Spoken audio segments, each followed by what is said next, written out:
প্রিয় দর্শক মণ্ডলী, আসসালামু আলাইকুম। আমাদের ঠিকানা দিয়ে থাকি জেলা নাটোর, থানা বড়াইগ্রাম, গ্রাম তালশো, কুণ্ডুপাড়া, কৃষি এগ্রো নার্সারি। কৃষি এগ্রো নার্সারি থেকে আমরা পটলের চারা বিক্রি করে থাকি। আমরা আজকে আসছি, সরাসরি পটলের জমিতে আসছি। আপনারা দেখতে পাচ্ছেন যে আসলে কি পরিমাণ পটল ধরেছে। আমিরুল ভাইয়ের সাথে কথা বলবো। আসসালামু আলাইকুম। ওয়ালাইকুম আসসালাম। ভাই কেমন আছেন? ভাই আছি, আলহামদুলিল্লাহ আছি। দেখতেছি পটলের জমিতে আসছেন। পটলও তো মাশাআল্লাহ খুব ধরেছে দেখতেছি। পটল আলহামদুলিল্লাহ খুবই ভালো ধরেছে। যে জাতটাও দেখেন, এটা হচ্ছে লম্বা জাত, বাড়িটো জাতের যে পটলটা লম্বা জাত। এই পটলটা অন্যান্য জাতের সাথে ধরন তো বেশি হয়। আপনি দেখেন, এই দেখেন যেমন ফুল আসবে তেমন জালি পটল হবে। এই জাতটা সর্বোচ্চ ধরন তো বেশি হয়।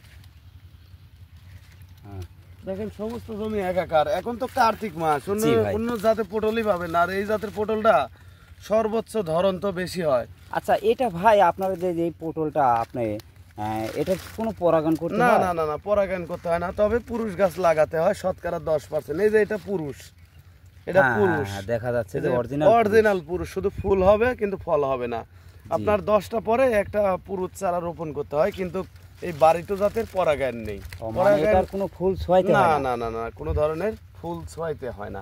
আপনারা যে চারা তৈরি করেন এবং কি ধরনের লতা থেকে এবং কিভাবে চারা তৈরি করেন? আমরা তো মনে করেন চারা যখন তৈরি করছি, এই যে আমি লতা বের করতেছি, এটা হচ্ছে আপনার পুরুষ লতা।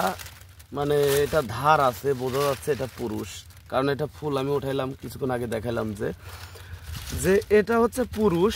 আবার এই পাশেই এটা হচ্ছে আবার মেয়ে, মানে মেয়ে পুরুষ দুইটাই প্রয়োজন আছে। এই পুরুষ চারাটা যখন আপনারা এই জাংলা থেকে যখন লতাটা কাটেন, তখন কি এটা আগেই কি বেছে নেন? হ্যাঁ হ্যাঁ, এই যে ফুল মিক্স করে নিয়ে, এটা অরিজিনাল পুরুষ। এই ফুল দেখে তখন আমরা এভাবে বেছে, তারপরে যে লতাটা আগেই পুরুষটা কেটে বুঝতে পারছি। যখন মেয়ে চারা কাটেন তখন আগেই এটা আলাদা করে বাছাইকৃতভাবে চারা তৈরি করেন।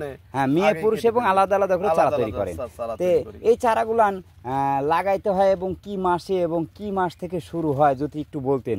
এটা লাগাতে হবে মূলত কার্তিক মাসের পুরা সিজন, কার্তিক, অগ্রহায়ণ, পুষ, এই 3 মাসের ভিতরে পটল চাষাবাদ করলে সর্বোচ্চ উপযুক্ত সময়।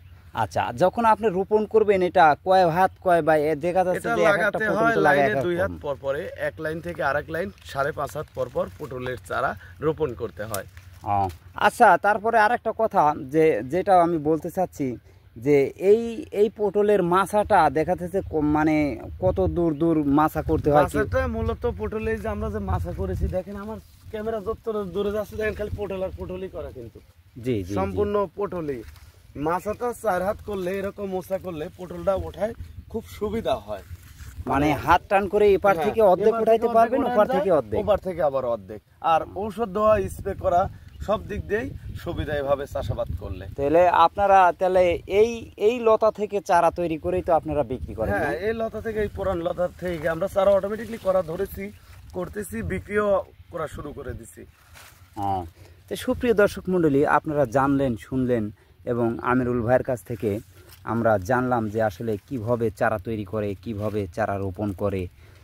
সুপ্রিয় দর্শক মণ্ডলী, আপনারা যদি এই হাইব্রিড বাড়িটু পটলের চারা যদি সংগ্রহ করতে চান, তাহলে আমাদের স্ক্রিনে দেওয়া নাম্বারে যোগাযোগ করবেন। সুপ্রিয় দর্শক মণ্ডলী, আপনারা সুস্থ থাকবেন, ভালো থাকবেন। আসসালামু আলাইকুম।